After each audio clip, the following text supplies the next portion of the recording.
Alright, this is one of those ones that I've been avoiding doing for a couple of reasons. One of which, obviously, is that it just seems way too obvious. It's just one of those ones that has always gone together with the Volcano Dante's Peak stuff, where it's basically the same movie made by different people that comes out at pretty much the same time. And that was always, all of those were ones I was going to try to kind of avoid doing this, but it just kind of came about, I guess. And secondly, because Armageddon has an awful lot of fans. They may not be critics, but they're but regular moviegoers for sure, and a lot of people I know.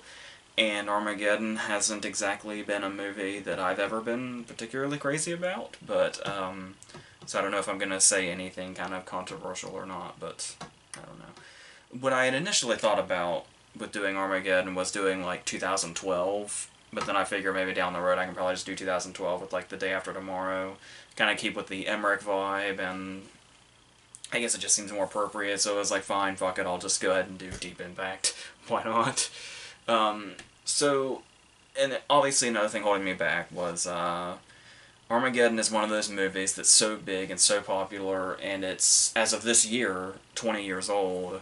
It's like, what can, good or bad, what can I really say that hasn't already been said by, a moviegoer or a critic or Ben Affleck himself? Yes, this is the Criterion DVD for Armageddon, which features the infamous Ben Affleck commentary, where he does not hold back his true feelings. Not all of them are negative, but he does make some very interesting points that the audience, he basically speaks what the audience's mind may have been, they just didn't really say at the time. And it's amazing and hilarious. So, talking about these movies coming out around the same time, I think they were a few months apart, and Deep Impact came first, despite the fact that Armageddon clearly took off in the popularity department. But that's not to say that Deep Impact did poorly. It's, what was it, 349.5 million on like an 80 million budget, which is actually really good. But then you think about the fact that obviously Armageddon had like 500. I'm trying to remember these from Wikipedia off the top of my head. I think it's 553.7 million on a 140 million budget. And obviously took off this big monumental thing. It's one of those movies where, if you remember back to like 1998 when Armageddon first came out, it was one of those movies where if you hadn't seen it, you probably knew like 20 people that had.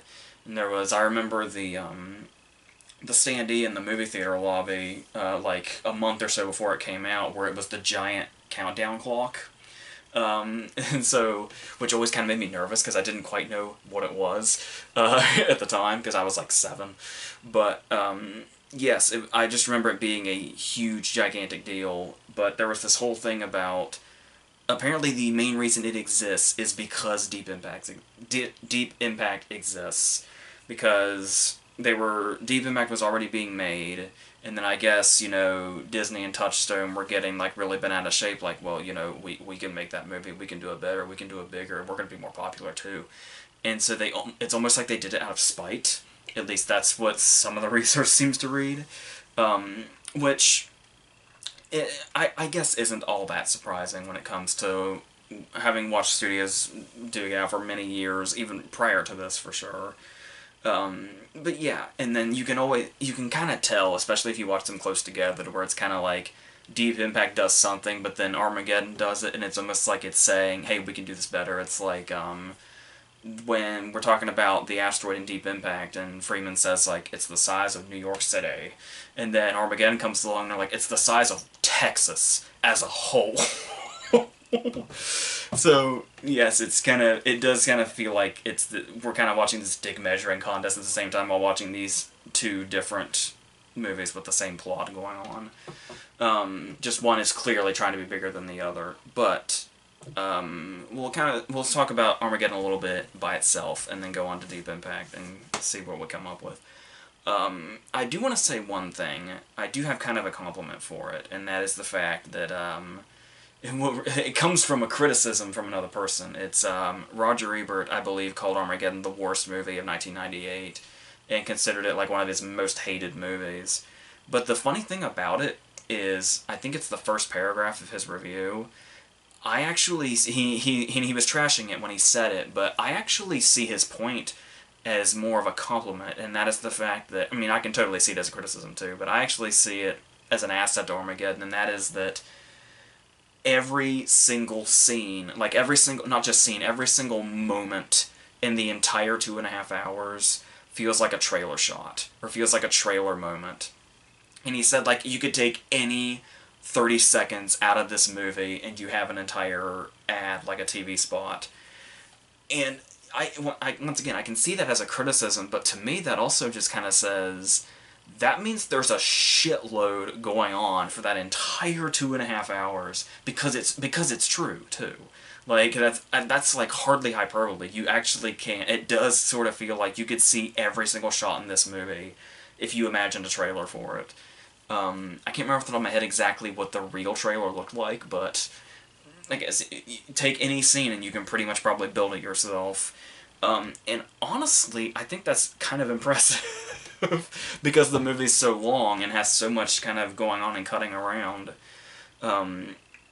So yeah, I don't really mind that, and it does kind of give it this whole big feel that kind of almost like the whole thing almost feels like it's made for advertising. Like I said, you could totally blow that off as like, it feels like a corporate movie. It obviously feels like it was made in a sort of under petty circumstances. But that doesn't necessarily stop it from still feeling like the huge, gigantic movie that it is and what it ultimately became.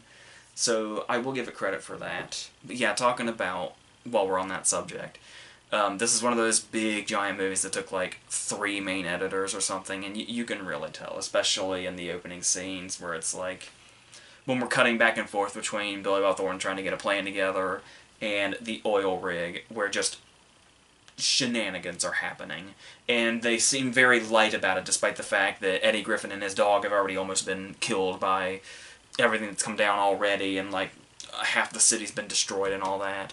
But yeah, let's chase Ben Affleck around with despite the fact that you see him as a son, chase him around with an actual loaded shotgun with actual bullets in it that could actually kill him.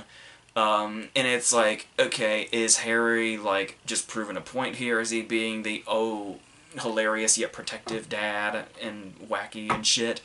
Or is this guy actually going to kill this dude? Now, of course, because we're watching some action blockbuster, we know it's probably somewhere in the middle that we're never gonna we're never gonna quite see Harry in this dark place ever again, that he could legitimately chase somebody around with a loaded gun just for sleeping with his daughter, but that's big movies in the 90s for you. So it's you love it or you hate it. And this movie obviously went in both directions for a lot of people. But yeah, so looking at this together though, it does, I got sidetracked talking about that. It is like, it's like, you remember the scene in the animated 101 Dalmatians when they're all trying to kind of feed at the same time and they're piling on top of each other? That's kind of how I imagine what the editing room looked like, with everybody kind of trying to get their hands on this thing and their own stamp on it. And so we just get a whole bunch of shit just going back and forth very quickly. And even when it's not cutting to another scene entirely, it still feels really quickly and shoddily put together. And it's like just the scene alone when Willis is figuring out that it's Liv Tyler that's under the blanket. It's edited at a quicker rate than you would see like an action scene, and it's just two or three people talking. And once again, you kind of dealt with that a lot with these not always the best quality action movies, and kind of the bigger they are, the more you're going to run into stuff like this. Because you do have scenes big enough in this movie to kind of warrant that much in the editing room, but then you also have those people for the scenes that don't really require that, and you can kind of tell that it shows.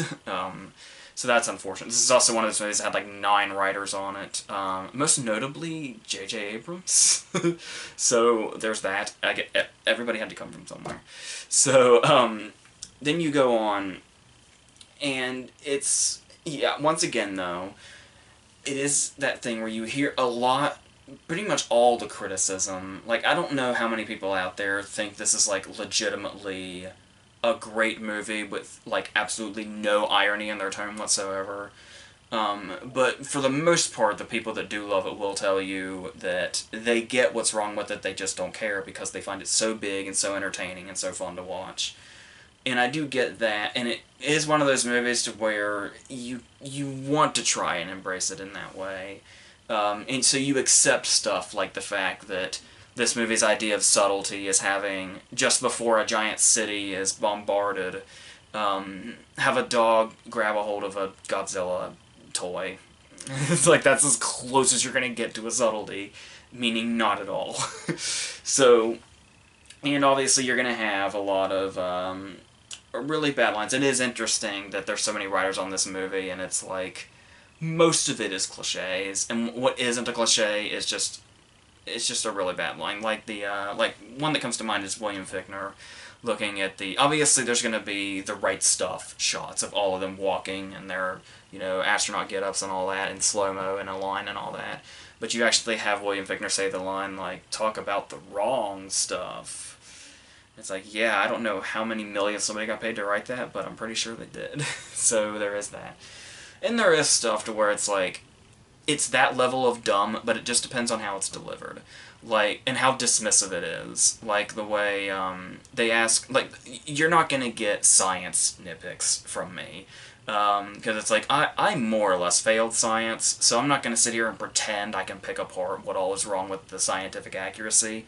I don't really expect it to be there in this movie, so I'm not even gonna bother with that. But, there is stuff where it does feel very throwaway, like when they say, oh, this, you know, elaborate thing, and then Buscemi says something, and they say, how do you know that? And Buscemi just says, because I'm a genius, and we just have to leave it at that. But it's like, yeah, okay, the way Buscemi delivered that line, sure, I buy that. That's enough explanation for me, let's move on.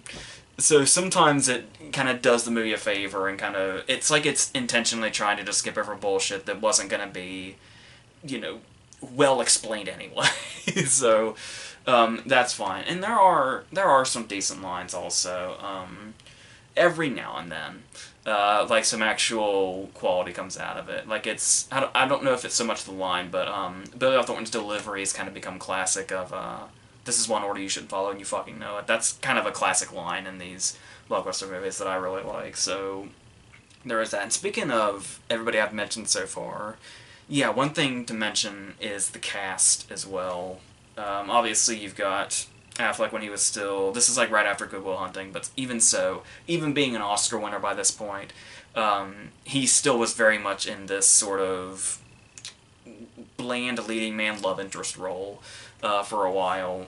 And, like, I'm pretty sure... Like, I used to confuse this and Pearl Harbor by their posters, because I for a while I was under the impression they were the exact same picture of Affleck on both covers, on posters, but yeah, and obviously we've got action hero Bruce Willis doing his very Bruce Willis thing. Liv Tyler, obviously I love Liv Tyler, but she is one of those characters where it's like, it's not even just that she's just here to kind of put a love story within the giant blockbuster movie, but it's like, you often ask yourself, what is she even doing in this scene? Like, what is she doing here? What purpose does she serve? When it comes to the oil rig, I guess it's kind of somewhat explained later when Bruce Willis says, like, oh, I'm sorry, I dragged you onto all the oil rigs with me and stuff like that. So it's like, okay, she's there so he can, like, keep some watchful eye on her and, you know, all that. Be fatherly, overly fatherly or whatever. But it's like, every time they do anything in this movie, except for when they're in space, she's just kind of there. Probably in a lot of places she's in no way authorized to be. She just is there to keep this love story consistent, I suppose. And it unfortunately doesn't really add a whole lot to any of that. And top that off with the fact that, with the way all the guys talk about her, it's like, oh yeah, we practically raised her, and it's like, of course she's gonna go after Affleck, her hormones are out of control, and it's like, you gotta let her be, and it's like, isn't she in her 20s? And it's like, it sounds like he's trying to keep, like, his 13-year-old daughter locked up and keep her from dating for the first time or something. So that's always been weird. It's like, it's just kind of some weird relationship with everybody. Like, the fact we learned that she learned about tampons because of Buscemi. I do. So there's that. But then there's also, like, and yeah, there is the weird thing where she's basically serenaded to her dad's music with animal crackers. Something that Michael Bay and Nine Writers think is romantic, I guess. I don't know. We'll let them go with it. But the main point to take away from this, really, is that with this being only a few years after Empire Records, you look at Empire Records and Armageddon and you think, Liv Tyler's just really attracted to guys with my name. So I find that encouraging. But going on that also, we have like Will Patton here, who's going to be you might remember as the other coach in Remember the Titans, among many other things. Quentin Glass and the Punisher.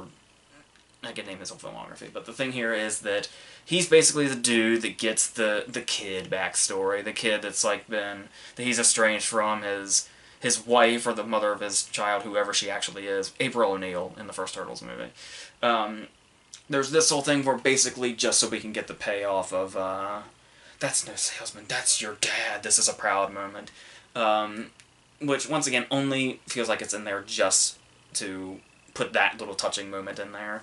And then you've got, obviously, your token comedy relief character. I guess that's a lot of them, but probably mainly, if I had to say a token comedy character, that would be Max, the bigger guy.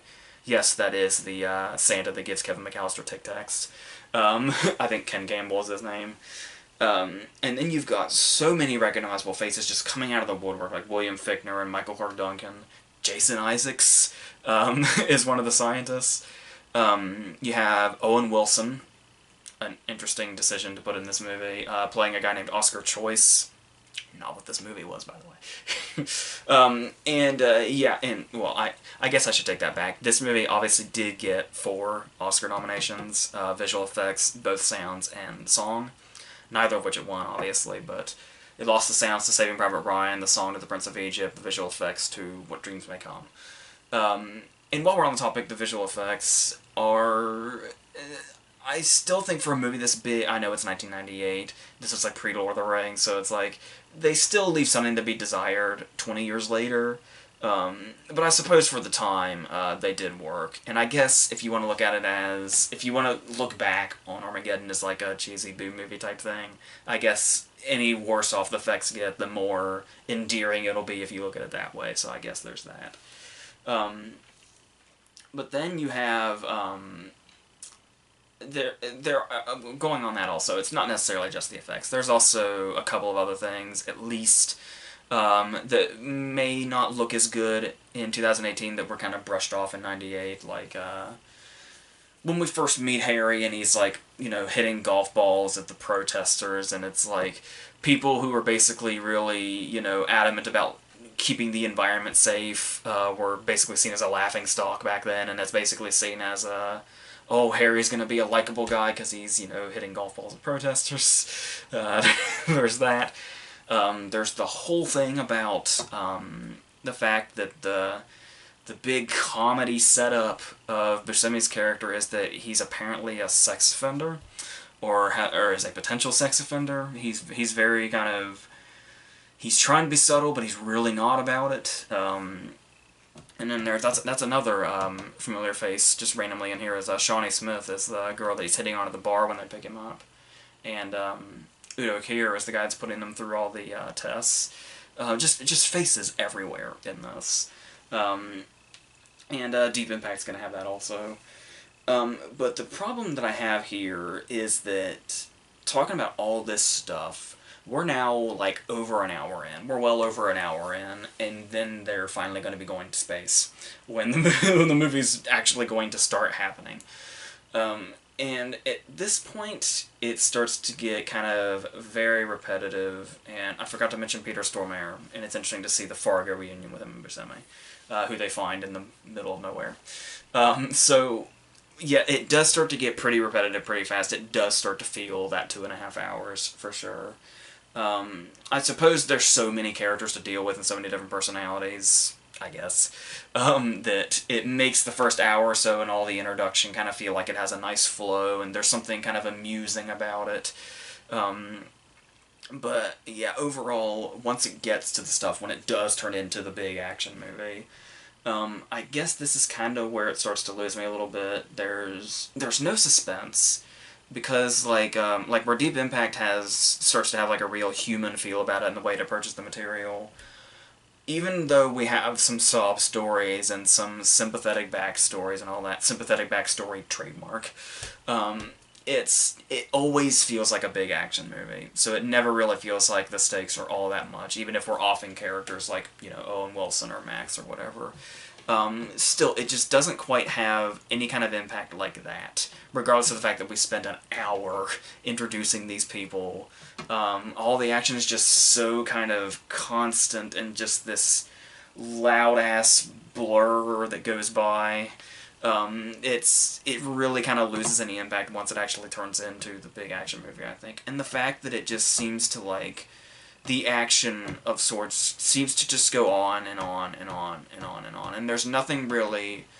Maybe if it felt a bit more like there were individual action moments that added up as one whole, but it just feels like a whole bunch of shit is happening at all times, and they're just throwing constant things at you, kind of sticking to one particular objective. And it does make it feel, it gets very tiresome, I always thought. And it's like, even to the point to where when you get to your big ultimate emotional moment, when, you know, Affleck's gonna go out there and he's gonna be the one that stays behind and detonates it, but then Willis pulls him back in and says, no, I'm doing it, and they do their tearful goodbyes and all that. He does the take care of Gray's goodbye, son thing. Just really, really cheesy ass shit that I understand can fit the tone quite nicely, but still, is what it is. And then we realize that once he goes to detonate, it's like, oh, this is the big moment. This is Harry sacrificing himself. It's this great climatic thing. But then he like has second thoughts. Then he can't push the buttons. They just keep holding it up. They just really keep holding it up. And the thing, and so any kind of emotional impact it was going to have is since long gone by the time he finally does it. Because even though we've done the whole thing, maybe you can say it's a human moment to where it's like, oh, he's not just going to do it right away. He's got to have, you know, reservations because he is a human being. If you couldn't just do this right off, even if it was going to save the world, you'd always have those human reservations. Whatever. Even with that, I watched that scene just saying, dude, just hit the fucking button. The movie's been on for 2.5 hours. Just fucking kill yourself and save the world. Just end. Just fucking end. And so that's not good for investment. Like I said, I guess I can understand if people can get invested in this, but once again, it just kind of feels like this whole kind of just blurry, loud mess once everything kicks into gear, and it's really kind of the worst aspect of a lot of these big blockbuster movies. When, especially in the 90s, it was like nowadays there's still plenty of shitty ones, but there seems to be much more of a conscience in regards to a conscious decision to make action scenes feel like, for starters, memorable, and like there are, like I said, individual moments that you can remember that, you know, just make one big whole thing.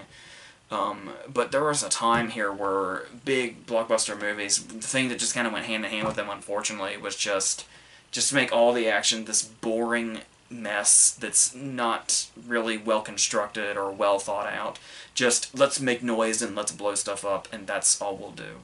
Well, I guess obviously those movies still exist, absolutely. Michael Bay himself will tell you more than anybody. But but once again though, to its credit, it is so big and so cinematic and so dramatic about everything that it does, whether it's focused or not. It really does feel like one of like the quintessential blockbusters. Not just because of the even if it didn't receive the popularity that it did, it would still just kind of have that feel, and how it would be like. Obviously, we'd had Bad Boys and The Rock by this point, but it feels like kind of the ultimate start, the beginning of Bay and his style and what we all know him to be as a director today. where you've got like the sunset shots and the American flags and the sideways angles and certain shots of women in certain positions or whatever. Just everything that we know Bay to be seems like it really kind of started with this movie, and you can really kind of see the seed that was planted for this director whose style is just so identifiable now. Um, and if anything, you know, even the worst of directors, which I don't think Bay is like a... He's not like a terrible director, by that definition. He's just... The compliment I'm trying to pay him here is that he absolutely has a distinctive style, whether it's good or bad. That's a really great start, and he definitely kind of started that seemingly with this, even though you can certainly see things in Bad Boys in the Rock as well. But yeah, this one is just kind of the ultimate birth of Bay, I think. Like I said, take that, good or bad.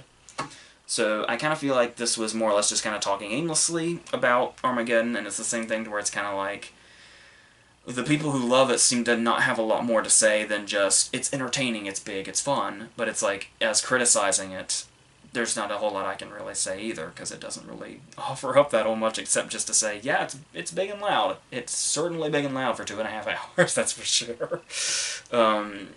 But memorable, indistinguishable for the most part. But like I said, just really kind of loses it in the middle with all the kind of same old action, just right at its core, just for what feels like a very long time, which feels like an eternity, but... So, yeah, but, you know, I don't dismiss it. There's people I, like, legitimately respect in my real life that really love Armageddon, so good on them for that. I wish I was one of them, but, yeah. I at least thought of it enough to get this. It's just such a bizarre concept to this day that Armageddon is got a Criterion DVD, but once again, it gave us many things on top of that wonderful Affleck commentary, which you absolutely must check out. So, going on to Deep Impact, this, once again, we're pretty much dealing with the same kind of stuff, the same kind of territory, but there's a little something different in Deep Impact's approach, for sure. So, starting off, we have pretty much the same start, where we have some people kind of seeing, we see Elijah Wood and Leila Sobieski and Mike O'Malley kind of seeing it from a distance, not really knowing what it is. Then Charles Martin Smith seems to figure it out, and so he's going to drive off, and once again, it's weird just how many random recognizable faces there are in even these smallest roles. I believe W. Earl Brown is the truck driver that drives Charles Martin Smith off the road, blowing him up in the most flammable car of all time, so that this secret can be... Yes. But then we immediately cut a year ahead, and obviously things are getting much more dire while also being completely kept under wraps. Until journalist Tia Leone starts to figure everything out. But the interesting thing that this movie does is that it starts in a direction that seems totally unrelated. It seems that way. Where we have a politician resigning because of a supposed affair. Insert topical joke here. But in this case, he's the Secretary of the Treasury, who is James Cromwell. And yes, you're kind of watching this, and you're wondering, like, what is the relevance of this whole story? But then obviously it turns out not to be an affair, and she's actually... Somebody has misinterpreted what they overheard, and obviously what they think is the name Ellie is actually the acronym ELE, and so she's like, oh no, this is like some big government secret, but I know this now, so the president is going to come and confront me about knowing about this. But the thing is they don't really quite know what the other thinks it is. She has somehow gotten all the way to the president to this point, without them even knowing. They think she knows, but she just thinks it's something else entirely. What actually tells her is typing in 3 letters in some shitty 1998 search engine. And she finds out that it actually stands for Extinction Level Event. And then she just kind of assumes, oh, well, I guess that's the only thing that came up when I searched that. Just 3 letters. That must be what this is. Oh, shit. Well, of course she's right, because the plot has to move along. So she's going to go talk to her dad, Oscar winner Maximilian Schell, and her mom, Oscar winner Vanessa Redgrave. It's a strange cast. So, going on, there's, it does this very interesting thing where it kind of is able to flow from one set of characters to another. Like, you start off with this, you start off with the whole everybody trying to piece it together thing, but then we think we're going to be this Téa Leoni journalism thing. Then it's Elijah Wood being a young kid that's swept up by the media thing. Then it's Robert Duvall and his astronauts thing. And somehow this does all eventually kind of come together. And with, you know, stuff like, you know, Duvall being the astronaut past his prime, and Ron Eldard kind of being Ron Eldard and Jon Favreau and Blair Underwood and a couple of others, being the new hotshot astronauts that think he's past his prime and doesn't know what he's talking about. He's just there for the PR. And then you got the whole thing, Elijah Wood apparently was thought dead in that car accident a year ago because that's how behind the government is on keeping track of him. And it's one of those cases like Armageddon, you do just kind of have to go with it. Armageddon is more shameless, which may make it more easy to accept. But once Deep Impact really kicks into gear, I really feel like it kind of grasps onto something. Like, for instance, we got President Morgan Freeman. And the interesting thing about this is you hear Morgan Freeman built up by so many people, and it's like, oh, I want Morgan Freeman to narrate my life. Morgan Freeman, the narration voice. And then it's like, oh, he's God because of Bruce Almighty. Let's always refer to Morgan Freeman as God. To me, it was never really that. The whole Morgan Freeman is the greatest thing, everything kind of always came back to being the president in Deep Impact. The president that has to tell the world, yeah, we might fucking die. For real. And the way he does that, to where he's, even in like the face of the apocalypse, he's like so, it's such a believably dignified portrayal of leadership, regardless of some of the really kind of ridiculously over-the-top things going on in this movie and the chain of events that gets us there. But every time he's on screen, like, we actually, it almost kind of feels like this is the way it would be should this actually happen, just because of the way Freeman delivers it. And it's like, he does have these moments where he actually turns human. Like, when he starts, you know, talking about God, and then there's, like, we get all these shots of him, like, pacing around the Oval Office looking distressed. And then after a while, he's just giving these statements, and these, you know, addressing the world, and he's, like, not even wearing his suits anymore. It's like a disheveled dress shirt with a t-shirt underneath. But weirdly still makes it feel real, and makes him still feel like, you know, like he's in control, and like, will there always be another plan? And even when there is no other plan, he's just got such a calming demeanor in the way that he says, there's nothing we can do, it's gonna hit, we're gonna get bad, plant life's gonna die, the sun's gonna black out, but it just feels so, like, he's so in command that you don't even, like, you understand if not everybody's first instinct is panic, because of just the way he just says it in that Morgan Freeman voice. There's almost like a comfort in the embracing of the horror that's coming, and that's something that's, like, really stood out to me in all of Freeman's characters, is the fucking president in Deep Impact because of this. And it really adds something to the movie itself, too, because the movie does really start to kind of delve into the humanity of it.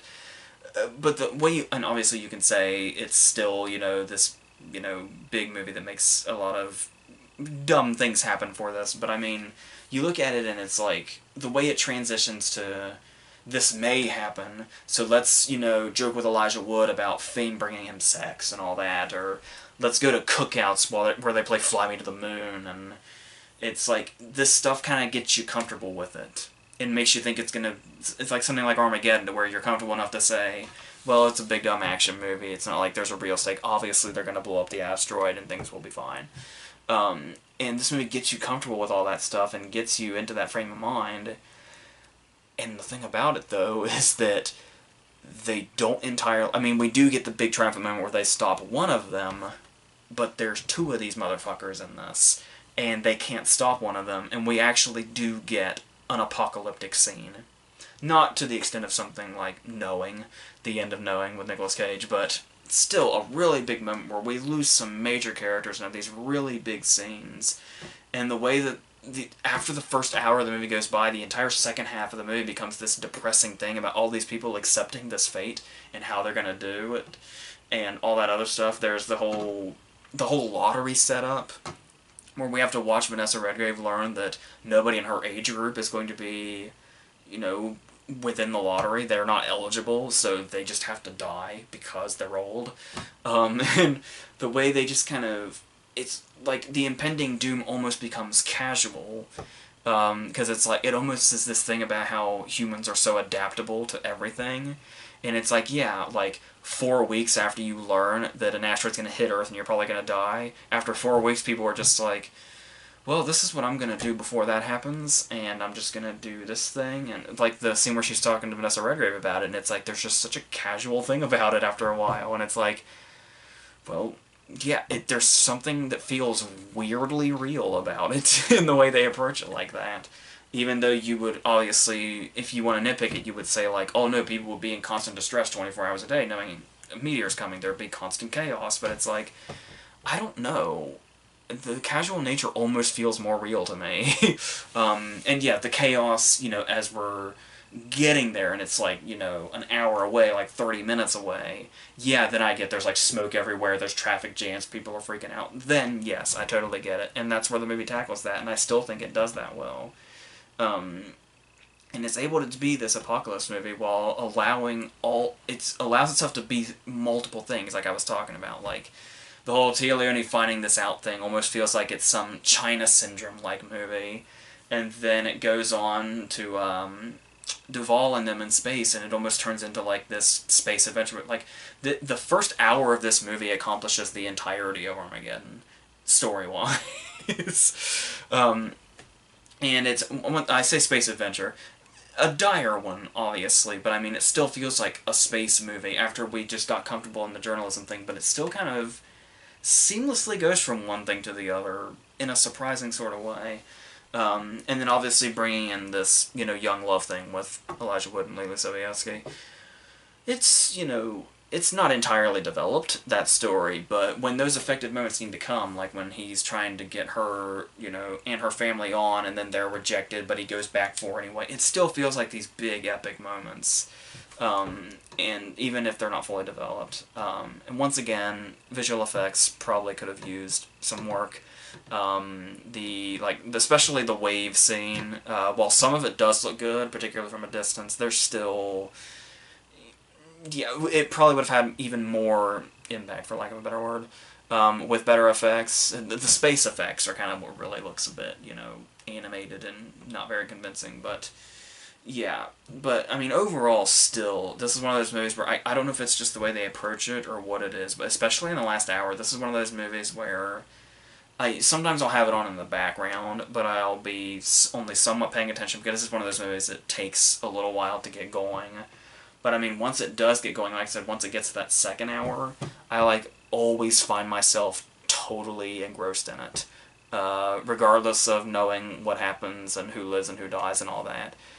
There's just still something about it. I just find it really intoxicating in those last, you know, in the last hour or so. So, and the way they handle the material, whether one person believes it's believable or not, because I'm sure many won't. I don't know. There's just something about it that's just so weirdly convincing to me. So that's what that is. So obviously, I personally prefer Deep Impact by quite a bit, but that doesn't necessarily mean that I haven't seen Armageddon 3 or 4 times or so.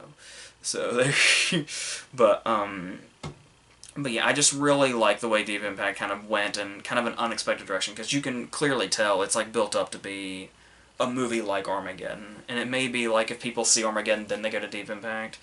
If Armageddon's the kind of movie that they want, Deep Impact might be pretty underwhelming. And like I said, maybe it seems like it takes way too long to get going, but yeah, just overall, I much prefer it, and it's definitely one I'm much more into. Feels like it moves a lot faster than the 2.5 hours that is Armageddon. And yeah, I was saying Deep Impact accomplishes story-wise in its entire first hour, the entirety of Armageddon. Armageddon's half an hour longer. So, yeah. So yeah, that's my opinion on those. But once I do, like I said, I do respect the Armageddon people, so we're all right, I hope. Um, Next, I think I know what I'm gonna do next week. We're gonna go older and a bit classical. Um, and one very popular movie, one its counterpart that's not near as popular but could potentially be better. So I think I'm gonna go ahead and tackle those. Going back to the '60s and the '50s, respectively. So, and then yeah, it's the same old reviews and stuff. A Quiet Place for real this time, and whatever else after that. So until all that stuff